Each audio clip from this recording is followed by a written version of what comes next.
السلام عليكم ورحمة الله.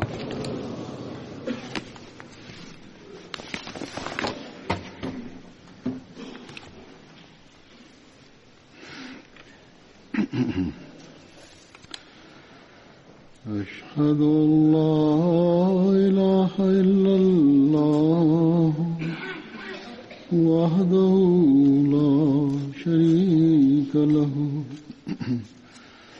وأشهد أن محمدا عبده ورسوله أما بعد فأعوذ بالله من الشيطان الرجيم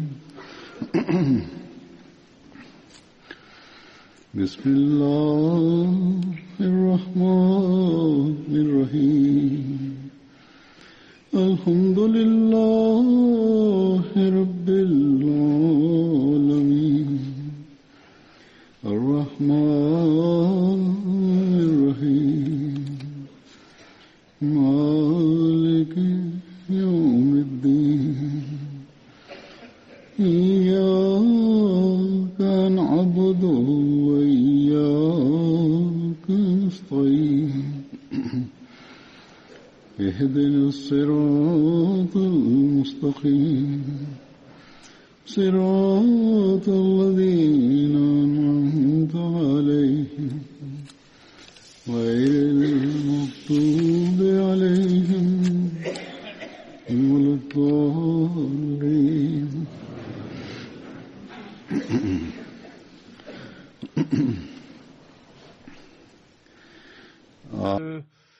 Yılın birinci cuma günüdür. Bu bakımdan ben bütün dünyadaki Ahmedilere yeni yıllarını kutlarım. Ahmedilerin Allah-u Teala bu yılı bizim için mübarek eylesin ve birçok başarılarla gelsin, başlasın. Fakat şunu da unutmamamız lazım. Geleneksel tebrik etmenin hiçbir faydası yoktur.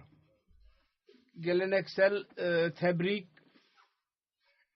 Allah-u Teala'nın rızasını elden yapmıyor insanı. Yılın asıl mübarek asıl tebriği şudur ki şöyle bir karar verelim, irade edelim. Allah-u Teala bize yepyeni bir yılın güneşini göstermiştir. Bizi onun içine koymuştur. Bu yılda kendi aramızdaki zaafları ve karanlıkları uzaklaştırmaya çalışalım. Geçen sene bazı eksiklikler kaldı ve hatalarımız oldu. Karar verelim ki biz onları uzaklaştıracağız. Kendimizde eskisinden daha fazla temiz değişiklik yaratmaya çalışacağız. Ki onu elde etmek için biz Mesih Maud Aleyhisselatü Vesselam'a biat sözleşmesini yaptık kendisiyle. Mesih Maud Aleyhisselatü Vesselam bir seferinde şunu beyan ederek bir Ahmedi'nin nasıl olmalı şöyle buyurdu. Kulun biat ettikten sonra yalnız şuna inanmaması lazım ki bu cemaat haktır. Ve yalnız bu kadarla inanmakla bereket elde edilir. Dedi ki şunu çaba edelim. Çaba sarf edin. Bu cemaate girdiyseniz iyi olun. Muttaki olun. Her kötülükten korunun. Gece gündüz tezerru edin. Dillerinizi yumuşak tutun. İstiğfar kendi alışkanlığınız haline getirin. Namazlarda dua edin. Namazlarda dua o zaman olacak ne zaman ki namazın hakkını verenler olursunuz.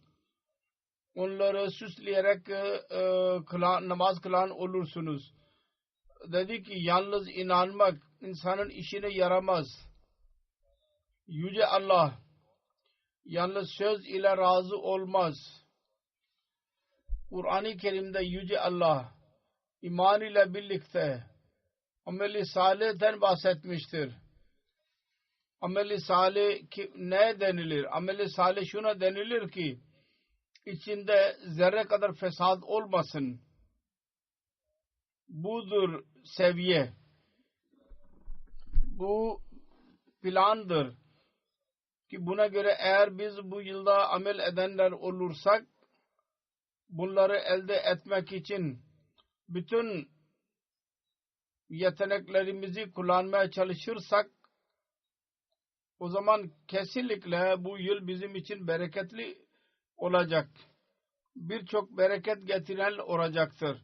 Eğer bu değil ise o zaman söylediğim gibi bizim yeni yılımızın tebrikleri geleneksel tebriklerdir. Yeni yılın başlangıcının ilk gecesinde teheccüd ve sabah namazı kılmak imamın arkasında bütün yılın iyiliklerini kapsamıyor. Bu çabayı mümkün olduğu kadar bütün yıl boyunca cari etmek asıl hayırdır. Allah-u Teala onu bize nasip eylesin ve gerçekten bizim kişisel hayatımızda dahi bu yıl birçok bereket getiren olsun ve cemaatin olağanüstü ilerlemelerini de görelim bu yılda. Bundan sonra ben ikinci konuya geçiyorum bugünün.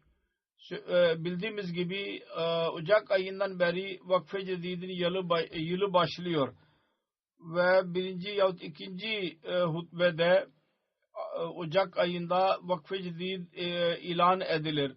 Allah-u Teala'nın lütfuyla mal özveri Mesih Maud Aleyhisselatü Vesselam'ın cemaatinin bir özelliğidir. Neden olmasın? Bu çağda Mesih Maud Aleyhisselatü Vesselam Kur'an-ı Kerim ve Hz. Resulullah sallallahu aleyhi ve sellem'in buyruklarının ışığı altında bu özverinin idrakını bize nasip etmiştir. Kur'an-ı Kerim'de birçok yerde Yüce Allah-u Teala'nın yolunda mal harcamaya dikkatimizi çekmiştir. Şu gayle değil ki Yüce Allah bizim malımıza muhtaçtır. Aksine şu gaye için ki bununla biz istifade ediyoruz. Ve toplumsal olarak cemaatin ilerlemesini de görüyoruz. Cemaat dahi ondan istifade ediyor. Allah-u Teala Kur'an-ı Kerim'de der ki Fattakullaha mastata'tum vasma'u ve ati'u ve anfeku khairan li anfusikum ve men yuqa şuha nefsihi fe ulaika humul muflihun.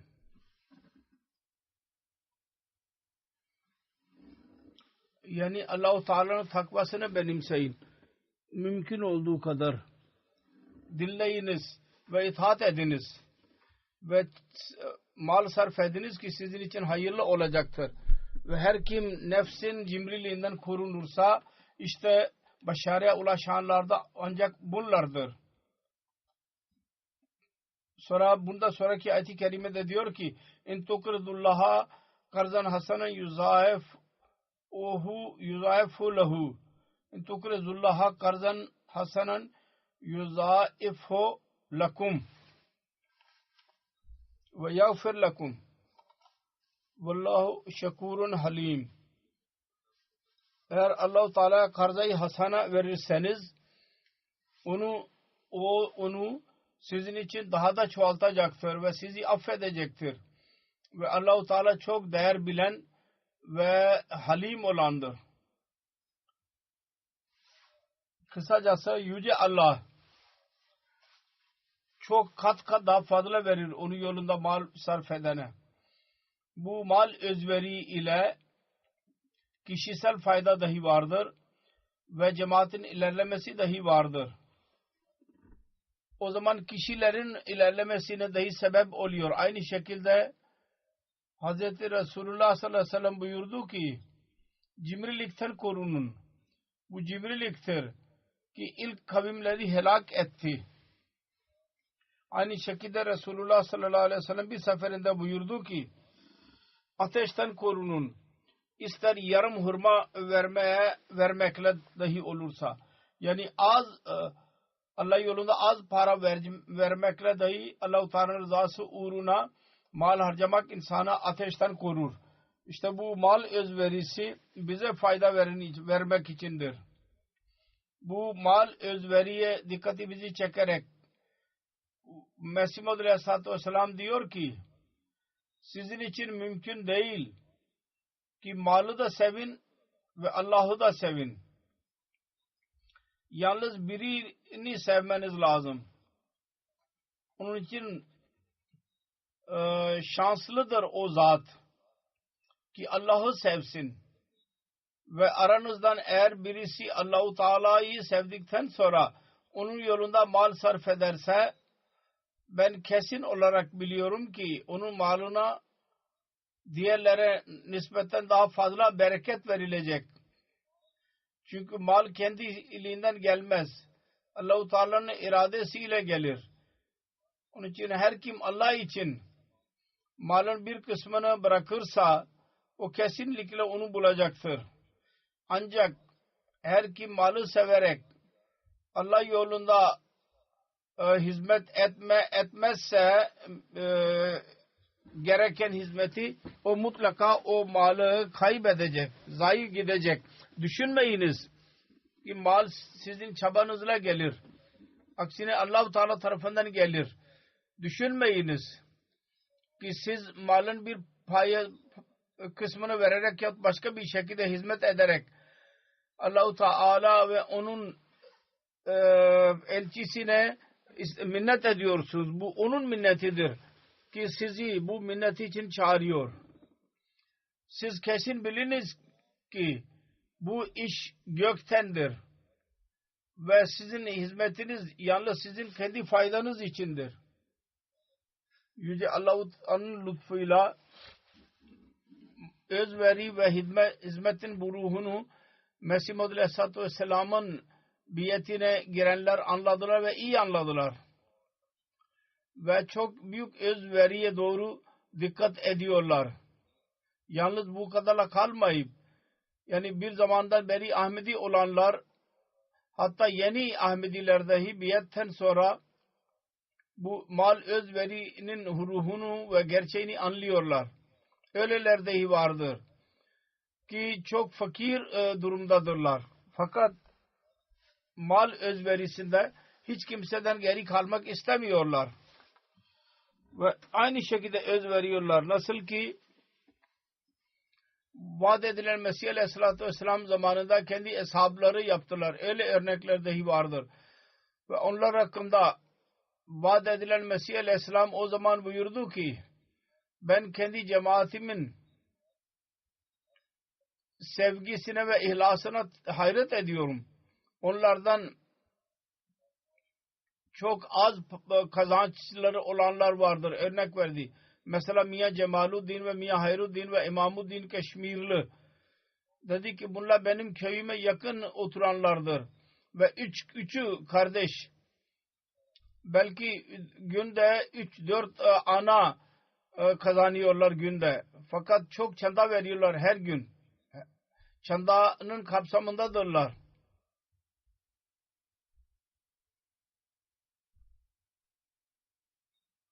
Bu o büyük zatların din için verdikleri özveridir. Ki bugün onun evlatları ve nesilleri iyi hayat geçiriyorlar. Nasıl ki söylediğim gibi bu ruh bugün dahi biz görüyoruz bazı yerlerde. Hatta birçok yerde ve uzakta kalanlar fakirlerde dahi onu görmek mümkün. Onlar Mesih Maud Aleyhisselatü Vesselam'ın zamanından 100 yıl sonra doğdular yahut Ahmedi oldular. Ve hiçbir zaman halife ile görüşmediler direkt olarak. Fakat din sevgisi, hilafete itaat Mesih Maud Aleyhisselatü Vesselam'ın vefa ile verdikleri vefa ehdi ve biat ehdi, biat sözleşmesi, din için özveri ruhu o kadar fazladır ki insan hayret eder. Eğer yalnız şuna bakılırsa ancak bu Mesih Maud Aleyhisselatü Vesselam'ın doğruluğunun bir delilidir ve bu his yalnız Allah-u Teala'nın zatı olmadan kimse kalplerde yaratamaz. Bazı insanların özverileri ve Allah-u Teala'nın onlara karşı davranışının olayları vardır. Ben onlardan bahsedeceğim birkaç tanesini. Gana'dan da bir dost vardır. M2 Bey diyor ki ben kaç sene önce tahsilim vasıtasıyla 5.000 para verecektim. Ben o zaman çalışıyordum. Fakat benim maaşım o kadar değildi. Eğer ben 12 yılın maaşını biriktirirsem o kadar fazla elde edemezdim. Neyse bankadan 3.000 borç aldım ve %40 her ay borç olarak geri verirdim. Fakat ben çanda dahi tam maaş üzerinde verirdim. Aldırış etmedim ki %40 geri gidiyor. Bir gün ben Kumasi'ye gittim. Kumasi Gana'nın bir şehridir. Oranın misyoneri Vakfı Cedid ile beni hatırlattı. Cebime el koydum. Benim sözüme göre para vardı. Ancak ben düşündüm eğer bunu ben çanda olarak verirsem benim elimde işe gitmek için kira parası dahi baki kalmayacak. Ben o para hemen çanda olarak verdim. Ben merkezden evime geri gidiyordum. Telefondan mesaj aldım. Benim bankada biraz para vardır. Ondan 5 kat fazladır çanda olarak verdiğimden. Mesih Maud Aleyhisselatü Vesselam'ın buyurduğu gibi Allah-u Teala veriyor. Kat kat.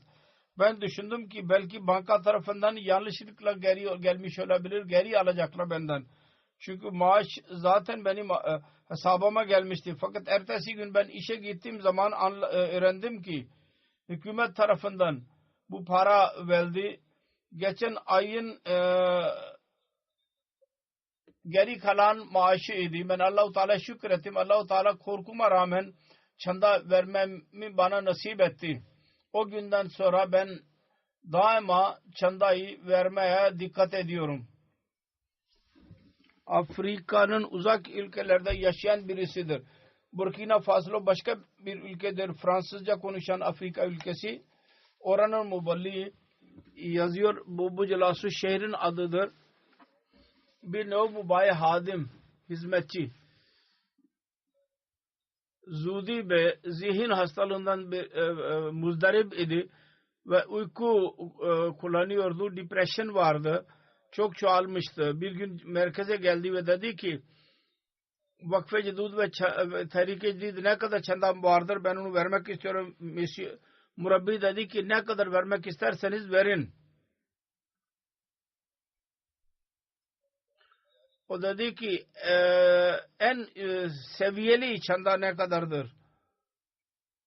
Hemen çanda verdi ve geri gitti. Birkaç gün sonra tekrar merkeze geldi ve dedi ki ben hastaydım ve çandanın bereketiyle şimdi benim durumum daha iyidir.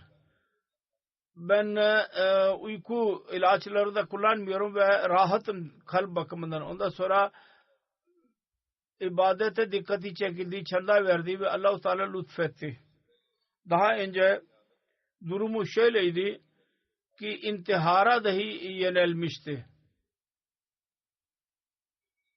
İngiltere'nin bir dostu vardır. Diyor ki belli bir zaman önce telefondan çanda Tehrik-i Cedid vermemi bana söylediler ve anlattılar ki ben geçen sene bu kadar verdiydim.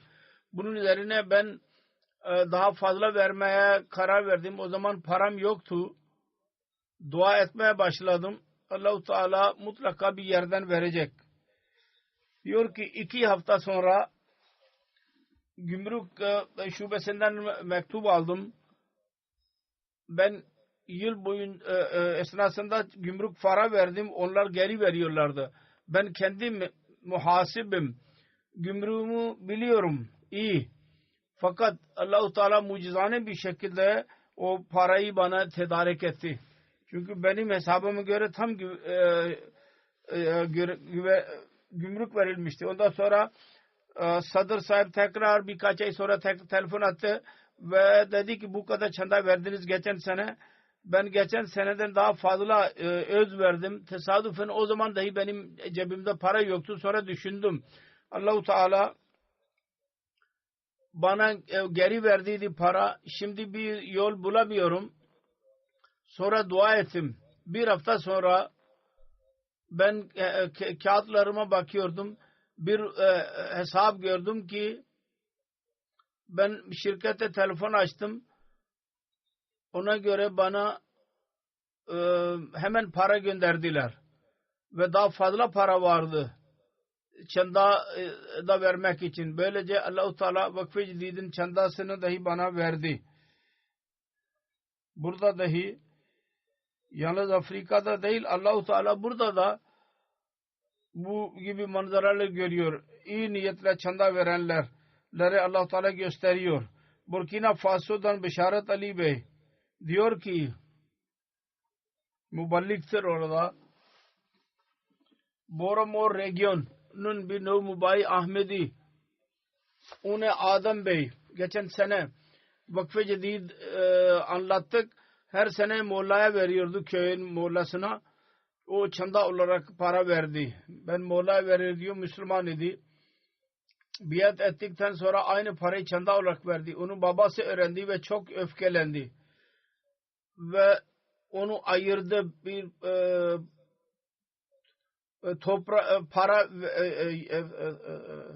toprak verdi ona. Güzel ekin ekti, güzel ekin oldu. Mahsul fakat onun mahsulü bozulmadı. Babaları ve akrabaların tarlaları bozuldu. Yağmurdan fazla ondan dolayı babasına yardım dahi etti. Ve iyi kendisi dahi ona para verdi. Bunun üzerine baba dedi ki o Müslüman idi. Müslümanlardan Ahmedi olduydu. Şüphesiz seni cemaatine Allah-u Teala çanda vermek yüzünden sana lütfetti. Babası kabul etti onu. Ve şunu dahi dedi. Senin cemaatin doğrudur. Sen ona bağlı kal. Ben mecburum. Ben Molla'yı bırakamıyorum. Bazı eski gelenekler vardır, onları yakalamıştır. Ve bu sene dahi kendi çandasını 2 kat daha fazla söz vermiştir vereceğini. Gambiya Kiang ilin bir köyünde cemaatin üyeleri cemaatten ayırmak için onlara çaba sarf ettiler ve dediler ki hepsini biz onları cemaatine geri aldık. Bunun üzerine Ahmedi bir üye Calu Bey, Muallim Bey dedi ki muhaliflerin bu çabası gübre işini yapıyordu. Daha önce ben faal bir Ahmedi değildim. Şimdi ben yalnız çanda Vakf-ı Cedid ve Tehrik-i Cedid çandasını veriyorum. Ayrıca vesiyetin bereketli planına dahi girmiş oldum. Muhalifler cemaati yok etmek istiyorlardı. Fakat o muhalefet bazı Ahmedilerin imanını daha da kuvvetlendirdi. Kat kat daha da fazlalaştırdı. Guinea Conakry bir ülkedir. Orada bir dost Akubi Bey diyor ki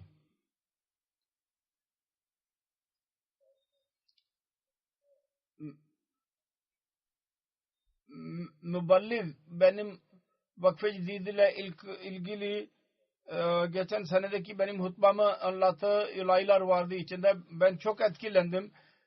Gelecek gün ben Sierra Leone'a gidiyordum. Yolculuk için yalnız $300 vardı ve paraya çok muhtaç idim.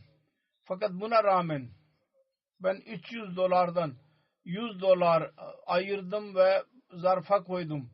Ben bunu Vakf-ı Cedid'e vereceğim.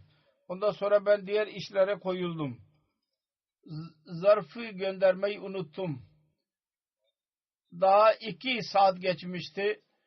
Adamın birisi benim büroma girdi ve bana bir zarf vererek dedi ki bu sizin filan dostunuz göndermiştir. Ben o zarfı açınca baktım ki İçinde $300 vardı ve yazılıydı. Sen yola gidiyordun. Bu senin yol masrafı olarak sana veriyorum.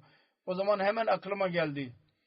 Ben o parayı daha göndermemiştim ki Allah-u Teala kaç kat daha fazla onu bana geri verdi. Sonra diyor ki ben Allah-u Teala'nın hamdiyle benim kalbim doğdu. Mesih Muhammed Aleyhisselatü Vesselam'ın cemaatine girmemizi bize nasip etmiştir. Böylece Yüce Allah insanların imanını kuvvetlendirmektedir.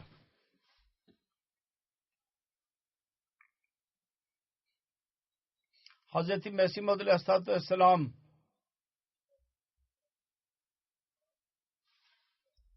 bu sözünü anlıyorlar ki mal Allah tarafından gelir. Benim regionun Hoykon'un muballiği yazıyor. Bir cemaat vardı orada. Onun sadr cemaat Ahungan Cesik Bey diyor ki borç vardı, veremiyordu. Bu arada onun muallimi, bölge muallimi Vakf-ı Ciddi çandasına dikkatini çekerek dedi ki yıl sona ermek üzeredir. Ve her kim para vermediyse şimdiye kadar çabuk versin.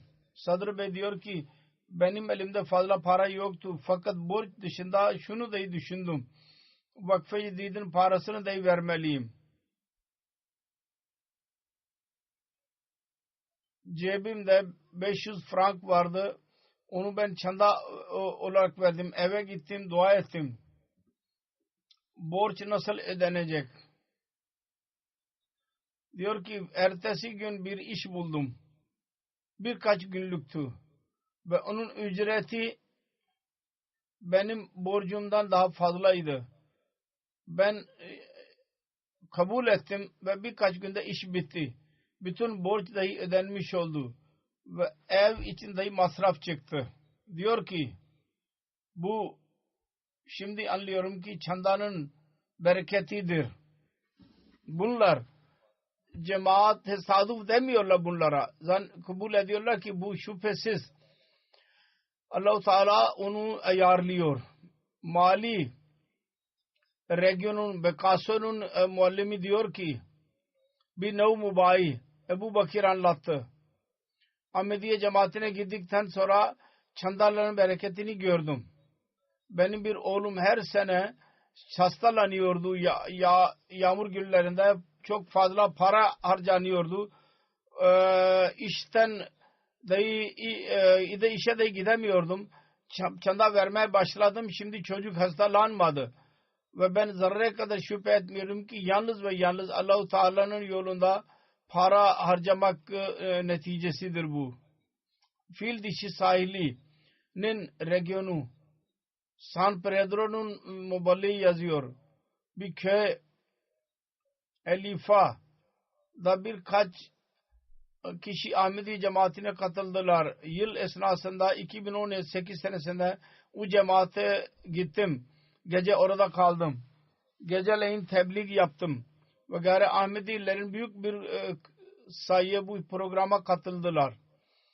Bundan sonra bir Ahmedi'nin evinde sabah namazı kılındı. Ahmediler ortak oldular, katıldılar ve birkaç Ahmedilere dersten sonra anlattık ki şimdi Vakf-ı Cidid'in son ayıdır ve bütün Ahmediler çaba sarf ederek katılsınlar. Dersten sonra insanlar evlerine geri döndüler. Ben düşünüyordum fakir bir köydir. Fazla değil 5000 frank sifa belki gelecek. Ve bunların hesabına göre bu çok olacak. Fakat geri gelmeye başladılar. Ben hayret içinde kaldım. Adamın birisi benim yanıma geldi ve dedi ki biz özür diliyoruz. Şu anda da mahsul elde edemedik. Darlık içindeyiz. Onun için 17.000 sifa frank veriyorum. Ve diyor ki dua edin Allah-u Teala bizim tarlalarımıza bereket versin ki daha fazla çanda verelim. Hindistan'dan İkbal adlı muhasip inspektör yazıyor.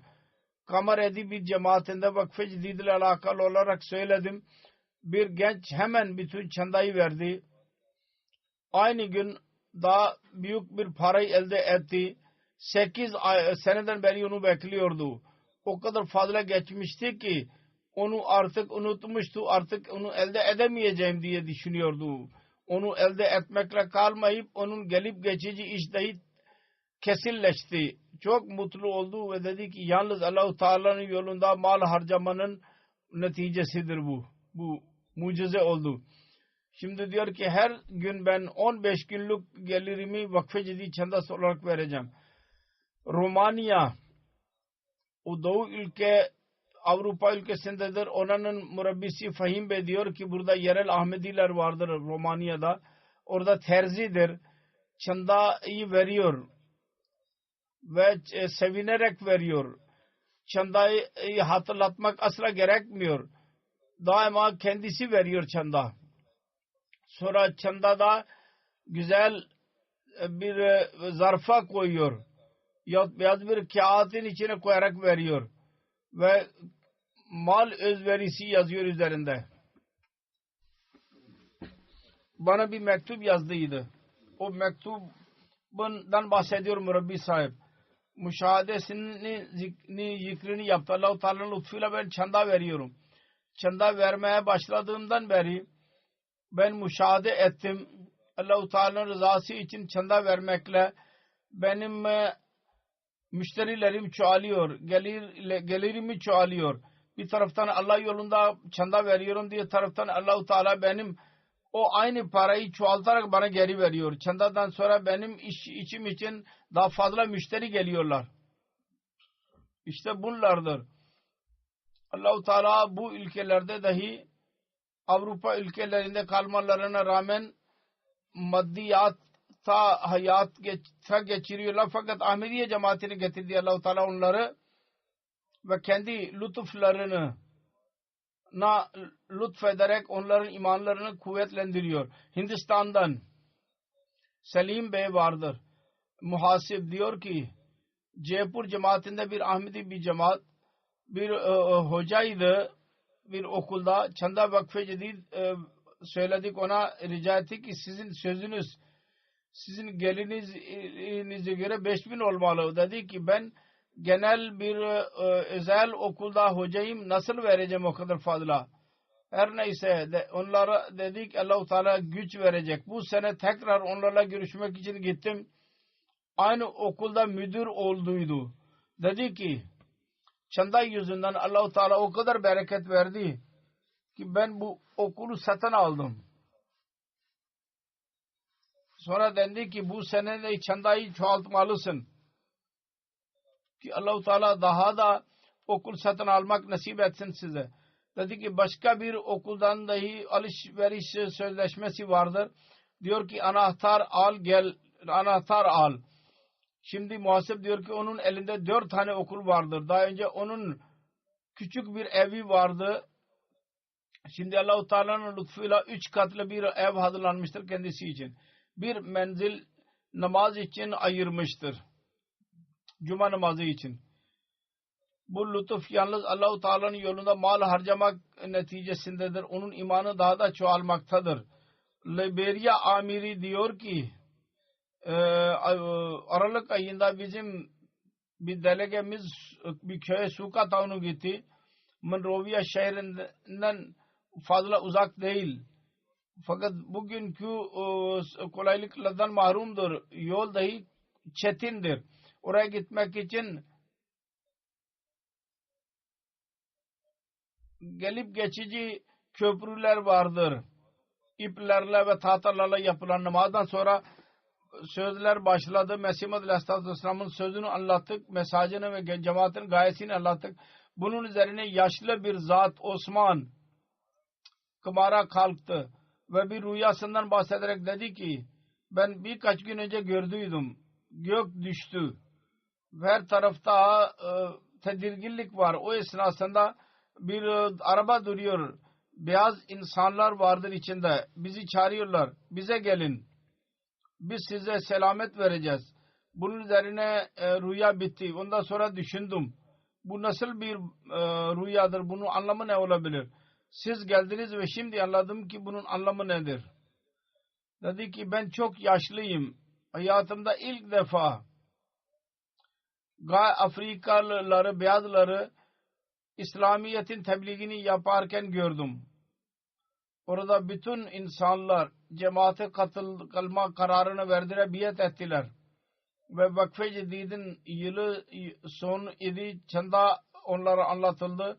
O biatten sonra çanda istendi onlardan, çanda dahi verdiler. Ve ihlas, iman ve ihlasları daha da çoğalmaktadır. Sadr Lajna Khana'da diyor ki bir mecliste bir kadın dedi ki onun 12 yaşındaki kız $80 mükafat verdi. Bir şey satın almak istiyordu. Fakat Vakfe Cedid'in sekreteri üzerine bütün o parayı çanda olarak verdi. Allah-u Teala ona lütfetti. Ertesi gün Abdüsselam Science Fair birinci oldu ve $300 elde etti. Böylece Allah-u Teala o kızın imanını ve inancını daha da kuvvetlendirdi. Bazı çocuklar bugünlerde yeni bir oyun vardır, Fortnite. Orada kendi paralarını zayi ediyorlar. Anne babaları bikmelidirler. Damul Ahmedi ve Atfalul Ahmedi dahi mani olmaları lazım. Çünkü kart satın alıyorlar, para satın alıyorlar. Hatta geçen günlerde bir makale vardı, bir araştırma vardı. Bazı öyle taifeler vardır ki çocuklarla irtibat kuruyorlar ve kışkırtıyorlar ve kart vereceğini söylüyorlar. Ve onların anne babalarının banka hesaplarını dahi alıyorlar, numaralarını. Ve belli bir müddet sonra anne baba anlıyorlar ki onların hesabında para kalmamıştır. Bu oyundan dolayı bir çeşit ilaç şeklindedir. Onların anne babaları dahi zarar gördüler, çocuklar dahi zarar gördüler. Bundan uzak durmak lazım. Ve Allah-u Teala'nın dikkatimizi o yana çekti. Allah yolunda para sarf etmemiz lazım. Özellikle Vakfe Cedid için. Hindistan'ın muhasibi diyor, Karnatik ilinin bir refresher course vardı. Orada ben Naib Nazım Mal ve Vakfe Cedid ile birlikte katıldım. Orada Naib Nazım Mal lokal muallimin evinde zikretti. Kerala'da çok yağmur vardı ve çok zarar gördüler. Onun için Vakfe Cedid'in paralarında zorluk vardır. Ve bundan sonra Naib Nazım Mal Muallim Bey'in evinden çıkarken çocuklarına hediye olarak 100 rupi verdi. Belli bir müddet sonra diyor ki ben tekrar o cemaate gittim. Muallim Bey'in çocukları aynı 100 rupi hediye olarak aldıydılar. Çanda Vakfe Cedid olarak geri verdiler. Ve dediler ki Kerala'nın durumu şimdi sel yüzünden kötüdür. Onun için bizim tarafımızdan çanda olarak kabul edin. Küçük yaşlarına rağmen çandanın önemini biliyorlardı. İngiltere cemaatinden bir lacına beyan ediyor. Bir bayan 2010 senesinde cemaate katıldım. Biatten sonra evden kovuldum. O zaman bir işim dahi yoktu. Ben çok utanıyordum ki çanda veremiyorum. Halbuki ilk yıl çanda vermek gerekli değil nev mobilleri için. Fakat diyor ki ben üzülüyordum. Ben söz verdim. Ne zaman iş bulursam biat ettiğimden beri ben hesap ederek para vereceğim, çanda vereceğim. Birkaç ay sonra çanda işi buldum, çanda vermeye başladım. Çandanın bereketleriyle Allah-u Teala'nın lütfuyla bir yılda 3 defa benim maaşım artırıldı. Sonra belli bir müddet sonra önce anne baba benimle irtibat kesmişlerdi. Onlarla irtibat tekrar kuruldu. Ve iyi ilişkiler oldu anne babayla. Evlendim ve diyor ki ben Allah-u Teala'nın lütfuyla her şey elimdedir. Liberia'dan Cape Mount County'nin lokal muallimi diyor. Nagina cemaatinde çandadan bahsettik. Belli birkaç gün sonra Ahmedi bir bayan, ihlas sahibi Mosok Kumara hanım anlattı. Siz mal özveriden bahsettiniz, bereketlerini beyan ederek vakfe cedid çandasından bahsettiniz. Diğerler çanda veriyorlardı fakat benim elimde bir şey yoktu. Ben veremedim. Dün ben rüya gördüm. Siz tekrar geldiniz ve ben 100 Liberya doları para verdim. Fakat sabahleyin hayret içindeydim. Benim elimde para yok. Çanda nasıl vereceğim? Fakat Allah-u Teala lütfetti. Belli bir müddet önce bir adam geldi ve 500 dolar verdi bana Liberyan. Ve dedi ki benim oğlum bunu bana göndermiştir. Yani o hanımın oğlu. Onun için rüyamı tamamlamak için 100 dolar vermeye geldim. Liberya doları. Kadınlar bazen çanda vermek konusunda birçok olay vardır. Erkekleri ıslah ediyorlar. Onlar dikkatini çekiyorlar çandalara doğru. Bunu erkeklerden daha fazla biliyorlar. Gini Kurakni'den Abu Bakır Bey vardır. Yazıyor bana. Bir cemaatin sadrıdır. Tarım Bakanlığındadır. Ahmediye cemaatine gittikten sonra cemaatin muallimleri, muballikleri çandadan bahsediyorlardı. Fakat ben az bir para veriyordum. Benim karım bu konuda çok hisse davranıyordu ve para fazla veriyordu çanda. Bana da çanda vermemi söylerdi. Bunun üzerine ben ona derdim ki fazla para olunca çanda vereceğim. Bunun üzerine derdi ki fazla para ne zaman olacak? Ne zaman ki Allah-u Teala'nın hakkını verirsen. Böylece benim karım zorla çanda vermemi bana sağladı. Ben tam şera ile çanda vermeye başladığım zaman Allah-u Teala'nın lütuflarının yağmur gibi yağdığını gördüm. Diyor ki benden daha fazla tarımda diploma alanlara dahi mahsul bulmadılar benim gibi. Köyden ben mahsul getiriyorum. Onun hesabını verdikten lokal misyonlara çanda veriyorum önce ve ondan sonra geri kalanı eve getiriyorum. Makbuz alıyorum. Fil dişi sahilinin muballigi yazıyor. Bir dost Lazablo Bey rüya vasıtasıyla Ahmediye cemaatine katıldıydı. Biyetten sonra hutbeleri dinliyor ve dahi Allah'dır coşkulu. Para sarf ederek cemaatin paranı satın alarak gayri Ahmedilere veriyor. Zaglo Bey bir otelde iş çalışıyordu ve iyi bir durumdaydı. Fakat şimdi bir işi yok. Onun karısı yardım ediyor kendisine ev masrafları konusunda.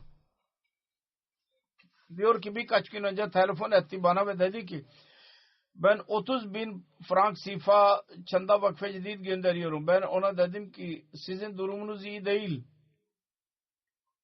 Ben onu biliyordum. Az verin dedim. Bu fazladır sizin için. Ve Celsa Salana dahi geliyor. O dedi ki ben karıma dedim 20.000 frank verelim. Fakat karım diyor ki biz 30.000 frank sifa çanda vereceğiz. Ve Allah-u Teala'nın lütfuyla Celsa'ya dahi katıldı. Böylece birçok yerde kadınlar vardır. Erkeklerin özveri yapmalarını sağlıyorlar. Avustralya'nın bir cemaatin sadrı beyan ediyor. Bir muhlis dostu çanda vakfe cedid edemişti. Amila üyelerine biz özellikle dikkatlerini çektik. Bakaya olmasın dedik. Onlarla irtibata geçtik. Çok fazla para verdiler. Ertesi gün telefon geldi. Ve hissi bir şekilde dedi ki ben vakfe cedid çandasını verdim. Bir günde Allah-u Teala onu geri verdi bana. Dedi ki ben 3 seneden beri bir iş yapıyorum. Geçen 3 senede bir gün gelmedi ki o kadar fazla müşteri gelmiş olsun. Ki çanda verdikten sonra onlar geldiler bir günde. Aynı şekilde Endonezya'nın bir olayı vardır. İman üzerinde insan hayret eder bu gibi olaylarda. Endonezya'da bir 2010 senesinde beyat eden bir no mubayi vardı. Komşular muhalefet ettiler ailesi. Hatta çok dövdüler kendisini ve cemaati terk etmesini söylediler. Muballi öyle kendisi arasında dahi bir engel koydular. Gizleyerek Muballi ile görüşüyordu. Muballi ona dedi ki özveri mutlaka yapmak lazım cemaate girdikten sonra. Fakat o her neyse dedi ki ben özveride bulunacağım. Muhalefet ne kadar çoğalırsa çoğalsın. Ve çanda ve mal özverisinden bahsedildi kendisine. Biyetin bir aydan sonra çanda vermeye başladı. Müstakil bir işi yoktu. Buna rağmen küçük küçük işlerden ne kadar elde ederse para hemen çanda için parayı ayırırdı. Geceleyin gizleyerek merkeze gelirdi. Köyü dolaşırdı ki köy merkeze gittiğini görmesinler köydeki insanlar. Bu durumda dahi misyon ile irtibat içinde kaldı ve çanda vermek için gelmeye devam etti. Başka bir olay daha vardır. Ahmedi değil. Onlara dahi Allah-u Teala nasıl onlara kalbine indiriyor Allah-u Teala. Mali'nin bir cemaatini Muballi yazıyor. Vakfe Cedid ile alakalı olarak Radyo Ahmediye da benim hutbem vardı. Amirul Mu'mininin. Geçen senenin bir rekoru vardı. Hutbe rekoru. Bu arada şehirden 45 kilometre uzak mesafede bir köyden bir şef bizi davet etti tebliğ için köyüne. Biz tebliğ için oraya gittik. Şef hissi bir şekilde dedi ki halife Vakfe Cedid ile alakalı olarak değişik ülkelerin iman dolu hadiselerinden bahsediyordu. Biz çok etkilendik ve biz üzüldük ki orada televizyon vardır görüyorlardı radyoda. Biz niye şimdiye kadar bu pak işe katılmadık? Onun için ben sizi çağırdım. Tebliğ programı da yapıldı ve Allah-u Teala'nın lütfuyla. Aynı gün 85 kişi Ahmediye cemaatine katıldı. O gün çok fazla Mısır ve 1000 frank Vakfe Cedid çandası olarak verdiler. Allah-u Teala değişik yollarla Mesih Muhammed Aleyhisselatü Vesselam'ın mesajını ulaştırıyor. Ulaştırmakla kalmayıp yardımcıları dahi ortaya çıkarıyor Allah-u Teala.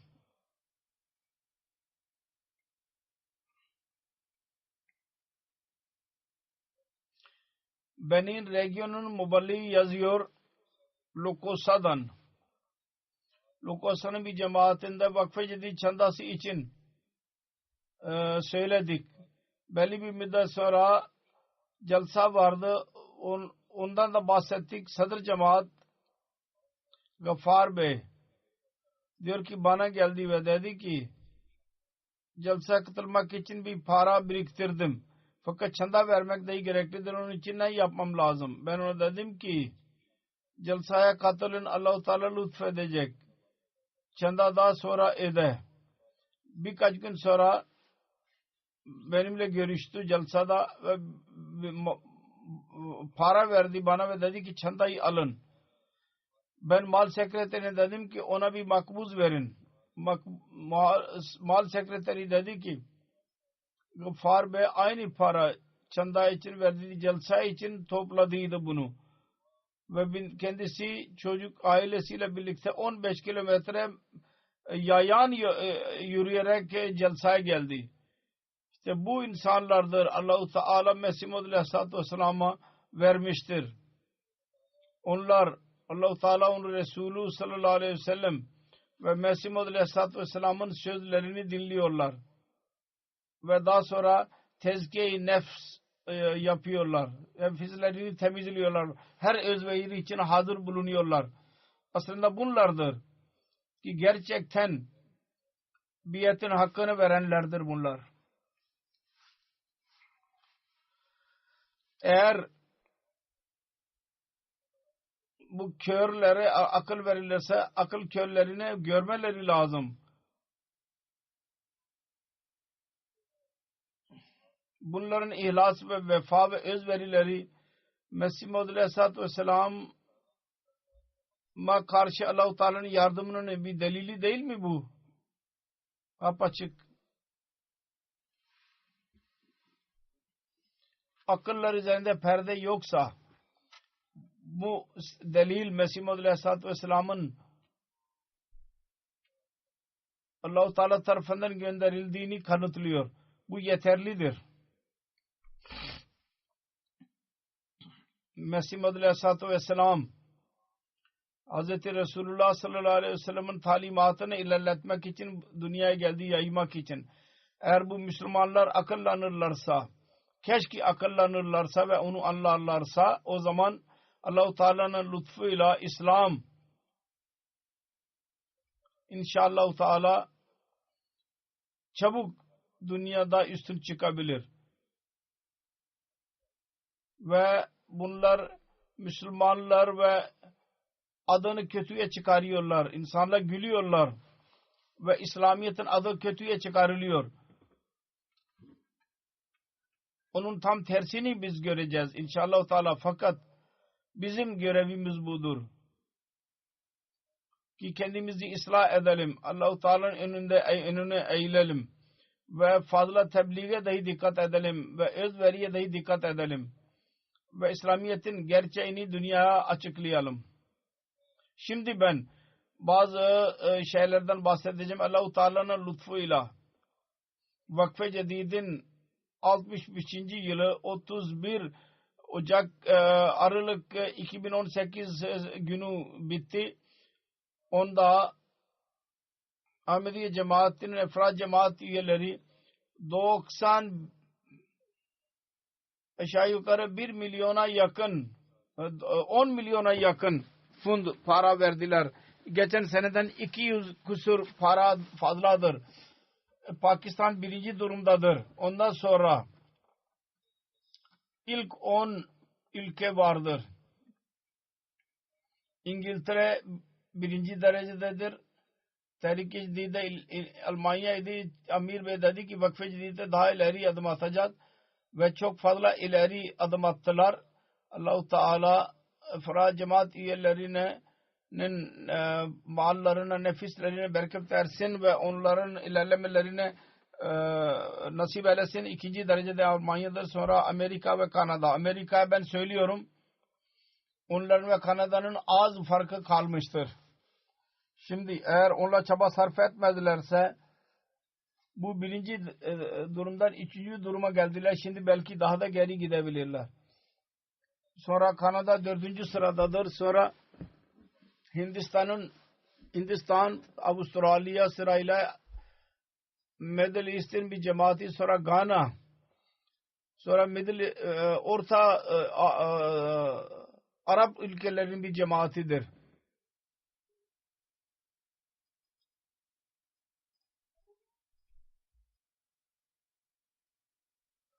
Kişisel özveri bakımından Amerika birinci, sonra İsviçre, sonra Avustralya sırayla. Afrika'da birinci Gana, Mauritius ikinci sırayla, Tanzanya, Burkina Faso. Allah-u Teala'nın lütfuyla bu sene Vakfe Cedid'de o 1.700.000 insan katıldı. Çanda veren bu sayı 123.000 daha fazla insan çanda vermiştir ve sayıda en fazla iş Nijer, Sierra Leone, Liberia, Cameroon, Benin, Gambia, Kongo Kinshasa, Tanzanya, Liberia ve Senegal bunun kapsamındadırlar. Çanda yetişkinler çanda ve çocuklar ayrı ayrı olur Vakfe Cedid'de. Bunda özellikle Pakistan'da ve Kanada'da dahi vardır. Pakistan'ın ilk cemaati birincisi Lahore, ikincisi Rabba, sonra üçüncü Karachi. Ve iller bakımından birincisi sırayla Sialkot, İslamabad, Faisalabad, Rawalpindi, Sargoda, Gujranwala, Multan, Hyderabad, Mirpur Khas ve Dera Ghazi Khan sırayla. Çocuk defterinde Pakistan'ın ilk cemaati birincisi Lahore, sonra Karachi, üçüncüsü Rabba'dır. Ve illerin bakımından İslamabad sırayla Sialkot, Rawalpindi, Sargoda, Gujranwala, Hyderabad, Dera Ghazi Khan, Shekhupura, Umarkot ve Nankana Sahib sırayla. Britanya'nın ilk büyük cemaati Worcester Park, birinci sırayla Masjid Fazıl, Birmingham South, Gillingham, Birmingham West, Islamabad, Hayes, Bradford North, New Malden ve Glasgow sırayla. Regionler bakımından London sırayla London A, Midland, dördüncüsü North East, Middlesex. Çocukların defteri bakımından İngiltere'de sırayla Bradford, Surbiton, Glasgow, Roehampton, Islamabad, Roehampton, Mitcham Park, Battersea, Malden Manor, Mosque West. Almanya'nın büyük cemaati lokal cemaatlerde sırayla Hamburg, Frankfurt, Wiesbaden, Moorfelden, Waldorf, Dietzenbach.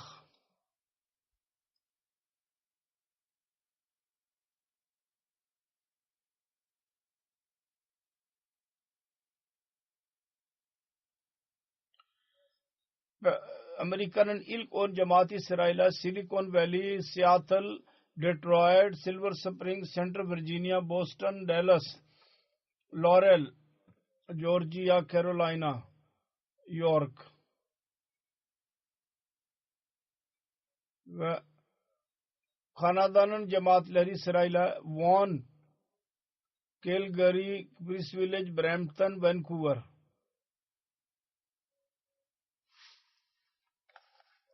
İlk 10 cemaat Durham, Windsor, Bradford, Birmingham West, Saskatoon North, Saskatoon South, Montreal West, Milton West, Abbotsford. Çocukların durumu şöyledir. Durham sırayla Milton West, Bradford, Milton South ve Saskatoon. Hindistan'da para bakımından Kerala, Jammu Kashmir, Karnataka, Telangana, Tamil Nadu, Odisha, West Bengal, Punjab, Delhi, Uttar Pradesh sırayla. Cemaatler Hyderabad, Calicut birinci, her ikisi. Kadian ikinci durumda. Bata Parniam, Calicut, Kolkata. Hyderabad birinci idi. Calicut yanlış yazdılar. Calicut dördüncü sıradadır. Kolkata, Bangalore, Chennai, Kerala, Srinagar ve Delhi. Avustralya'nın para bakımından 10 cemaati Castle Hill, Melbourne, Warren, Pezzeth, Melbourne, Werwick, Western Park, Brisbane, Adelaide South, Brisbane Logan, Canberra, Brampton. Çocuklarda Avustralya'nın cemaatleri Perzeth, Adelaide South, Brisbane Logan, Melbourne Longbourn, Melbourne Berwick, Brisbane South, Marsden Park, Mount Royal, Castle Hill, Melbourne East. Urdu'da yazılıdır. Belki telaffuz yanlış olabilir. Fakat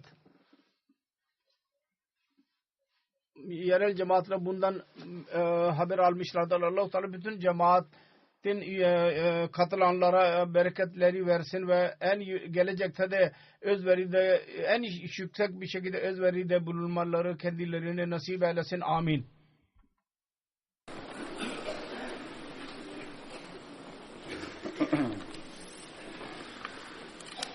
Elhamdülillah nahmaduhu ve nestainuhu ve nestağfiruhu ve nu'minu bihi ve netevekkalu aleyhi ve na'udzu billahi min şururi enfusina ve min seyyiati a'malina. Men yahdihillahu felâ mudille lehu ومن يضلل فلا هادي له ونشهد أن لا إله إلا الله ونشهد أن محمدا عبده ورسوله عباد الله رحمكم الله إن الله يأمر بالعدل والإحسان وإيتاء ذي القربى وينهى عن الفحشاء والمنكر والبغي يعظكم لعلكم تذكرون اذكروا الله يذكركم وادعوه يستجب لكم